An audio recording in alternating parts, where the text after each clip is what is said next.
মহিলাদের তালিমের কথা জিজ্ঞেস করছে এক ভাই। মহিলাদের না? আচ্ছা, জি, মহিলাগণ তালিম শিখার কিছু শর্ত আছে। মহিলারা মাদ্রাসায় পড়তে পারবে, শর্ত হচ্ছে মাদ্রাসাটার জন্য অনাবাসিক হয়।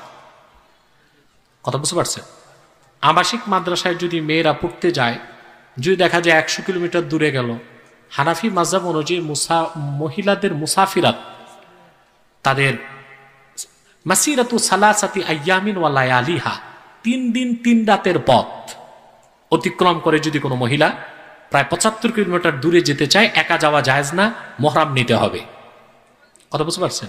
এখন কোন মহিলা যদি মহিলা মাদ্রাসায় পড়তে চায়, তার এলাকার মহিলা মাদ্রাসায় পড়বে, আবাসিক হলেও চলবে, সর্বোত্তম হচ্ছে অনাবাসিক। কিন্তু যখনই তার এলাকা থেকে ভিন্ন এলাকায় দূরে চলে যাবে, যখন তার সফর শুরু, সে মুসাফির হয়ে যাবে, তখন তো মুহরাম রাখা ওয়াজিব। কথা বুঝতে পারছেন? এই দিকটি খেয়াল রেখে অবশ্যই মহিলাদের বর্তমানে তালিম অর্জন করা উচিত। কারণ মহিলাদেরকে যদি দিনের তালিম দেওয়া না হয়, তো বসে বসে স্টার জলসা দেখে শুনছি, আর এই টিভি, নাটক, সিনেমা দেখে সময় পার করে, স্বামী বাচ্চাদের কোনো খোঁজ খবর রাখে না। সবচেয়ে বড় কথা, সংসারের কাজকর্ম বাদ দেয়, শরীরে চর্বি জমে, সকালে উঠে 3 মাইল হাঁটে, কিন্তু নাস্তার রুটি বানায় না। অথচ রুটি বানালে কিন্তু ব্যায়াম হয়, রুটি বানালে ব্যায়াম হয়।